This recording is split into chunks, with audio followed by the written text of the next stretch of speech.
Hey there, class. In this lecture, we're going to discuss exhibits and trade show design.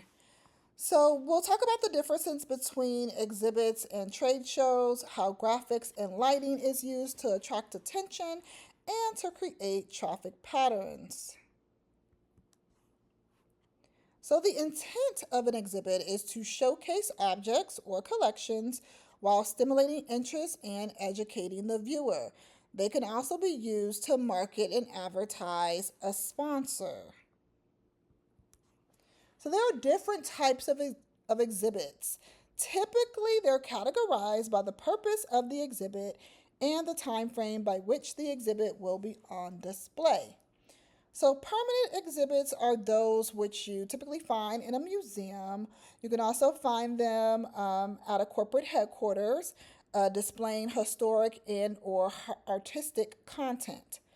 So, artifacts, paintings, and sculptures can all have a permanent placement in a museum and can be shared throughout generations of people. So, your corporate headquarters and visitor center exhibits generally display information about the company or the geographical location. Exhibits that are temporary are generally exhibits that have items that have been given to them on loan. So these exhibits are usually only available for a limited time frame, and it really creates a good sense of urgency for the public to actually come out and see the exhibit because it's only going to be available for a limited time.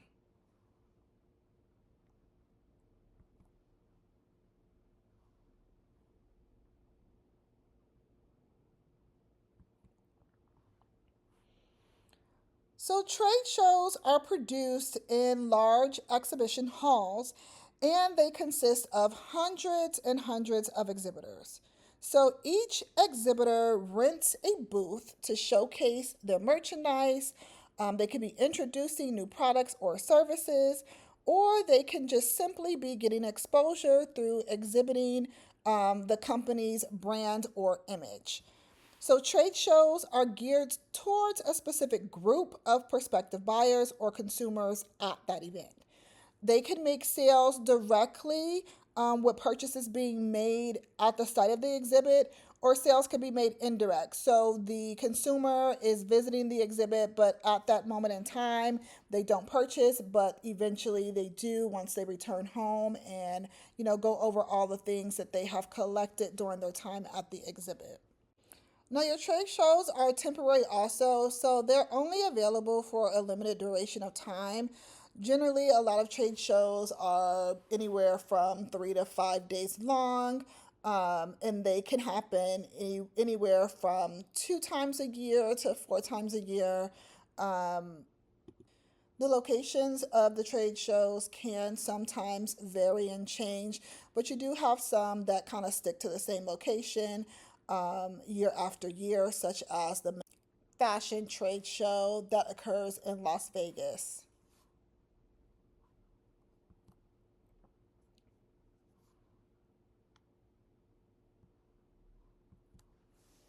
So you also have what is known as a traveling exhibit. So traveling exhibits can be moved from location to location and can be easily assembled.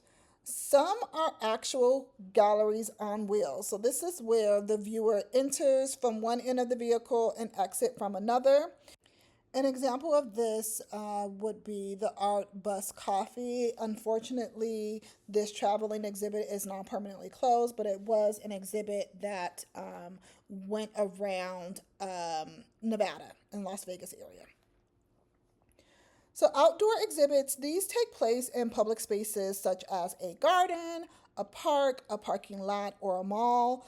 So, this type of exhibit can be the most challenging to set up depending on what is being displayed.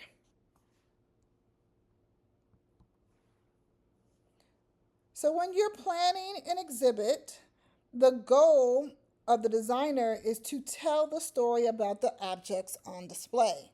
So the exhibit must have an exciting beginning, a climax, and a summation. So the designer must capture information that pertains to the audience, the subject, the size, traffic pattern, story or theme, and the color and textures that will be used.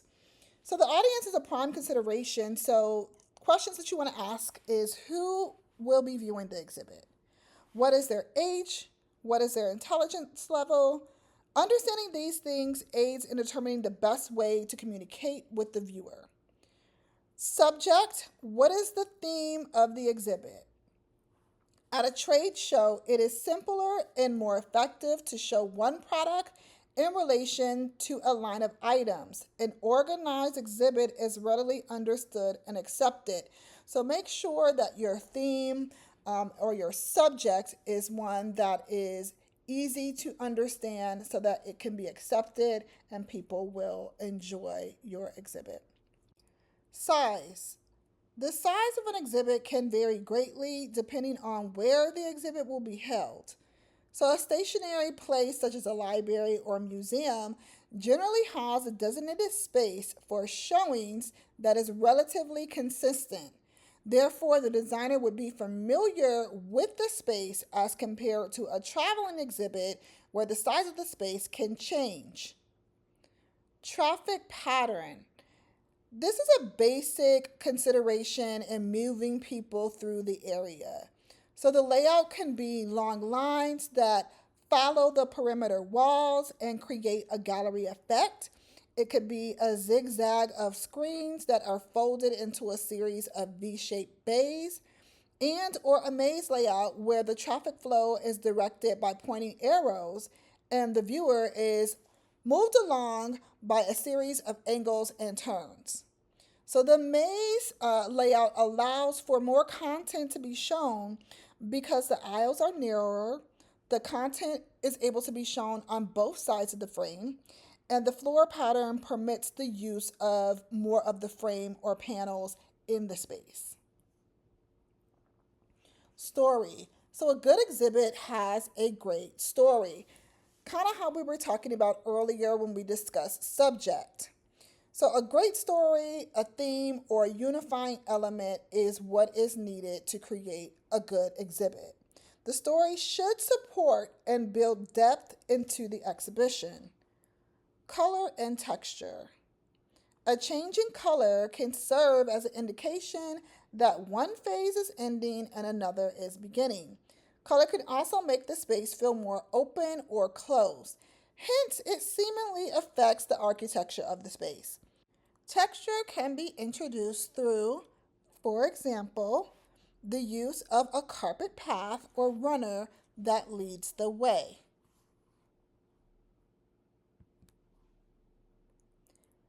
So, an exhibitor can ensure brand identity is recognizable throughout a theme by having an identifiable and well sized logo. Environmental graphics can be used to suggest movement and create excitement. They can also subconsciously direct visitors through the exhibit. In a crowded exhibit hall, photo murals are very effective. They bridge ideas, explain passages of time, change of local, or supplies a historical setting. So, in an exhibit, there are no restrictions or rules about heights and elevations. Basically, heights and elevations should be determined by the object that is being presented. So some things may be presented very high to where those in the far, far back of the exhibit can see because they're kind of looking ahead and looking up. There's also things that can be presented at eye level as well. Using heights and elevation does provide for a good change in pace and it allows the viewer's eye to rest and pause.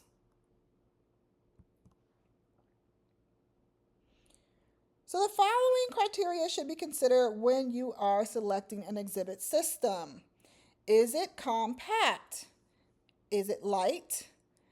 Is it easy to assemble and dismantle? Is it easy to maintain? Is it flexible and adaptable? Is it modular? all replacement parts and accessories readily available.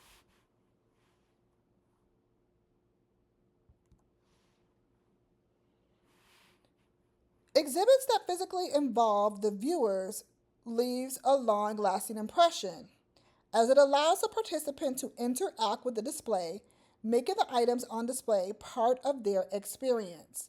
The participant has greater control over pace at which they transition throughout the exhibit. All right, class, so this ties up this lecture. I will catch you all in the next one.